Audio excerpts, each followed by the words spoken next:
रतनपुर नामक गांव में मनोहर नाम का एक धोबी रहता था।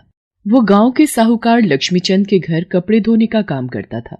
सेठ लक्ष्मीचंद की पत्नी मनोरमा बहुत सख्त स्वभाव की थी। उसकी एक आवाज से हवेली के सारे नौकर डरते थे। मनोहर अब बूढ़ा हो चला था, इसलिए ज्यादा कपड़े नहीं धो पाता था। एक दिन, देख मनोहर, मेरी बेटी की शादी आ रही है। घर में कपड़े भी ज्यादा गंदे हो जाएंगे, तो तू अपने साथ किसी को अपनी मदद के लिए रख ले। भारी साड़ियां और महंगे कपड़े धोने के लिए तू अकेला काफी नहीं है। मालकिन, मेरी पत्नी और बेटी भी अब मेरे साथ इस काम में लग गए हैं, इसलिए आप चिंता मत करो। सब कपड़े अच्छे से धोकर इस्त्री करके दे जाऊंगा। कमला, मनोहर को सारे गंदे कपड़े और चादरें बांध कर दे दे। ये लो। चलता हूँ मालकिन, ये कपड़े कल दे जाऊंगा। कमला, ये जमीन पर दाग कैसा लगा हुआ है? तेरे से पोछा ठीक से नहीं लगाया जाता। हवेली पर मैंने तुझे मुफ्त के चने चबाने के लिए नहीं रखा है, काम करने के लिए रखा है। अगर ठीक से काम नहीं होता तो मैं तेरा भी हिसाब कर देती हूँ। इस खड़ूस मालकिन मनोरमा को एक दिन सबक ना सिखाया तो मेरा नाम भी कमला नहीं। अब खड़ी खड़ी क्या सोच रही है? जा मेरे लिए एक कप चाय बना कर ला। अरे मनोरमा, ये मनोहर को देखा, कपड़े ले जा रहा था। मुझे नहीं लगता अब ये ज्यादा दिन तक हमारे कपड़े धो पाएगा। इसकी भी उम्र हो गई है। मैंने बात कर ली है, इसकी पत्नी और बेटी भी अब इसके काम में सहायता करेंगे। उधर मनोहर कपड़े लेकर घर पहुंचता है। बापू, तुम आ गए, ये लो माँ दुर्गा का प्रसाद। ला दे। जय माँ दुर्गा। राधा बिटिया, तुम्हारे नवरात्रि व्रत भी तो आरंभ होने वाले हैं, वो कब से है? बाबा, अगले हफ्ते से नवरात्रि आरंभ है। कपड़े ले आए तुम? लाओ, मैं पानी में भिगो देती हूँ। 2 दिन बाद मालकिन की बेटी की शादी है, उसके बाद वो नए कपड़े धोने के लिए देंगी। चलो अच्छा है, ज्यादा कपड़े होंगे तो राधा बिटिया के नवरात्रि व्रत और उद्यापन के लिए भी पैसे आ जाएंगे। बेटी की शादी के बाद मनोरमा मनोहर को बुलाती है, पर मनोहर की जगह उसकी बेटी राधा कपड़े लेने आती है। अचानक, ओहो, दिखाई नहीं देता क्या? सारा दूध गिरवा दिया। अब मुझे दोबारा से साफ करना पड़ेगा। माफ करना, शायद गलती दोनों तरफ से हुई है। मैं भी जल्दी में थी और तुम भी। ये लड़की मेरे काम आ सकती है। अच्छा, चलो कोई बात नहीं, जाओ, मालकिन अंदर ही बैठी है। जी, मैं मनोहर की बेटी राधा हूँ। बाबा की तबीयत ठीक नहीं थी, इसलिए उन्होंने कपड़े लेने मुझे ही भेजा है। आप मुझे कपड़े दे दीजिए, मैं 2 दिन तक कपड़े धोकर और इस्त्री करके पहुंचा जाऊंगी। देखो राधा, तुम्हारे बाबा को तो मैं बहुत समय से जानती हूँ। मुझे पता है उनके कपड़े धोने का तरीका कैसा है, पर तुम पहली बार धोने ले जा रही हो तो ध्यान से धोना। इस बार शादी के कपड़े हैं, महंगी महंगी साड़ियां, कुर्ता धोती, बहुत ध्यान से धोने हैं, समझ रही हो ना? जी मालकिन, आप बेफिक्र रहिए, मैं इन कपड़ों को बहुत ध्यान से धोऊंगी। ये लो। राधा सभी कपड़े लेकर घर आ जाती है। शाम के वक्त, कहाँ गया? पूरी अलमारी छान मारी, कहीं भी दिखाई नहीं दे रहा। क्या हुआ मनोरमा, इतनी परेशान क्यों हो? क्या ढूंढ रही हो?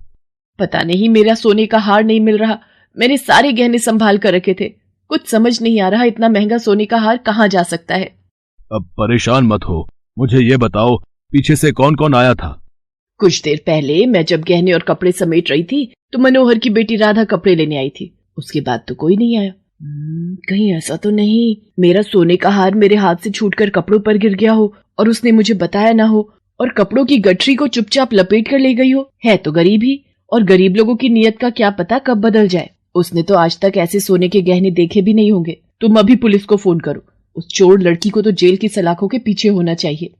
मनोरमा और लक्ष्मीचंद के कहने पर पुलिस राधा को पकड़ने उसके घर जाती है। राधा उस वक्त अपना नवरात्रि व्रत खोलकर प्रसाद ग्रहण करने बैठी थी। राधा कौन है? हम उसे गिरफ्तार करने आए हैं। क्या बात है इंस्पेक्टर साहब, मेरी बेटी ने आखिर ऐसा क्या किया है जो आप उसे गिरफ्तार करना चाहते हैं? आपकी बेटी ने लक्ष्मीचंद जी की पत्नी मनोरमा जी का सोने का हार चुराया है। उन्हीं के कहने पर हम आपकी बेटी को गिरफ्तार करने आए हैं। ये आप कैसी बातें कर रहे हैं इंस्पेक्टर साहब? मैंने कोई हार नहीं चुराया, ये झूठ है। हे माँ दुर्गा, ये सब क्या हो रहा है? इंस्पेक्टर साहब, मेरी बेटी का नवरात्रि व्रत है, इसने सुबह से कुछ भी नहीं खाया है, इसे थोड़ा भला हार खाने दीजिए। हे माँ, मेरी बच्ची की रक्षा करो। अरे हमारे पास इतना समय नहीं है, चुपचाप लेडी इंस्पेक्टर की बात को मानिए और हमारे साथ चलिए। मनोहर और उसकी पत्नी रोते हुए मनोरमा और लक्ष्मीचंद के पास जाते हैं। मालिक, मेरी बच्ची ने कोई चोरी नहीं की, उसे बचा लीजिए। मालकिन, मेरी बच्ची का नवरात्रि व्रत है, वो सुबह से भूखी है, उसके व्रत चल रहे हैं। कल कन्या पूजन है, मेरी बच्ची जेल में है, उसे बचा लो मालकिन, उसे बचा लो। तुम्हारी बेटी मेरा सोने का हार वापस कर दे। तुम गरीब लोग ऐसे ही हो, जिस थाली में खाते हो उसी में छेद करते हो। चले जाओ यहाँ से, अब तुम्हारी बेटी को कोई नहीं बचा सकता। मनोहर और उसकी पत्नी रोते बिलखते वहां से चले जाते हैं। उधर राधा जेल में माँ दुर्गा के नाम की स्तुति कर रही थी। हे माँ शेरावाली, यदि मैंने सच्चे हृदय से आपके नवरात्रि व्रत रखे हैं और पूरी श्रद्धा से आपकी पूजा की है, तो माँ जगदम्बा मेरी मदद करो। राधा की पुकार जगत जननी माँ दुर्गा तक पहुंच जाती है। यदि सच्चे मन से ईश्वर को याद किया जाए तो वो हमारी सहायता को जरूर आते हैं। बस विश्वास की जोत जलानी होती है। आधी रात के वक्त जब मनोरमा गहरी नींद में सो रही थी, तभी वो एक सपना देखती है। मनोरमा, तुमने मेरी भक्त राधा पर चोरी का इल्जाम लगाया, ये तुमने ठीक नहीं किया। मेरी भक्त राधा निर्दोष है। चोर तुम्हारे ही घर में काम करने वाली कमला है, उसी ने ही तुम्हारा सोने का हार चुराया है। अब तुम्हें राधा को जेल से छुड़वाना है ताकि वो कल दुर्गाष्टमी पर कन्या पूजन कर सके।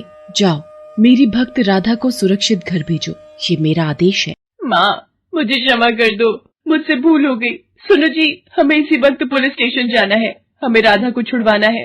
असली चोर राधा नहीं है बल्कि कमला है। यदि हमने राधा को सुरक्षित घर नहीं भेजा तो देवी दुर्गा के प्रकोप से हम नहीं बच पाएंगे। मनोरमा लक्ष्मीचंद को सपने की बात बताती है। लक्ष्मीचंद और मनोरमा पुलिस स्टेशन पहुंचते हैं और राधा को सुरक्षित उसके घर पहुंचाते हैं। मुझे माफ कर दो राधा, मैंने तुम्हें चोर समझा, पर माँ दुर्गा ने सपने में आकर मुझे सारा सच बता दिया।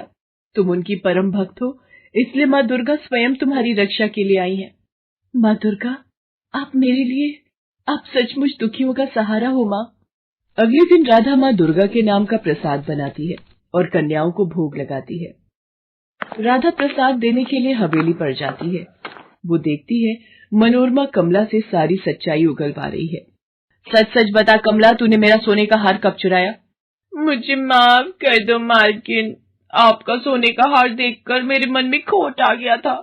वो उस दिन जब मैं राधा को कपड़े समेट कर दे रही थी, तब ये हार आपकी साड़ी में अटका हुआ था। मैंने चुपचाप हार छुपा लिया और साड़ियां राधा को दे दी ताकि आपका शक राधा पर चला जाए। मैं आगे से कभी ऐसा नहीं करूंगी मालकिन, मेरे घर में छोटे छोटे बच्चे हैं, मैं कभी ऐसी गलती नहीं करूंगी। मैं कुछ नहीं सुनना चाहती। तेरी वजह से मैं एक निर्दोष को चोर समझ बैठी थी और इतना बड़ा पाप करने जा रही थी। मालकिन, ये माँ दुर्गा का प्रसाद लाई थी। मालकिन, कमला को माफ कर दीजिए, गलती इंसान से ही होती है। कमला ने अपनी भूल स्वीकार कर ली और क्षमा मांगने वाले को तो भगवान भी माफ कर देते हैं। देखा कितनी अच्छी है राधा बिटिया, तुमने इस पर चोरी का इल्जाम लगाया और ये तुम्हें ही बचा रही है। राधा बिटिया, तुम कहती हो तो मैं इसे माफ कर देती हूँ। राधा, मुझे माफ कर दो। हे माँ दुर्गा, मुझे माफ कर देना, मुझसे भूल हो गई। राधा मनोरमा को माँ दुर्गा का प्रसाद देकर खुशी खुशी घर लौट आती है।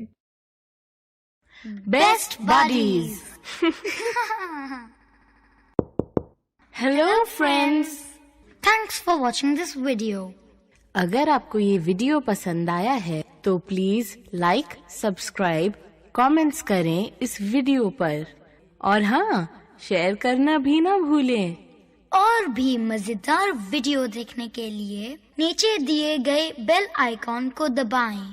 देखते रहिए बेस्ट बडीज।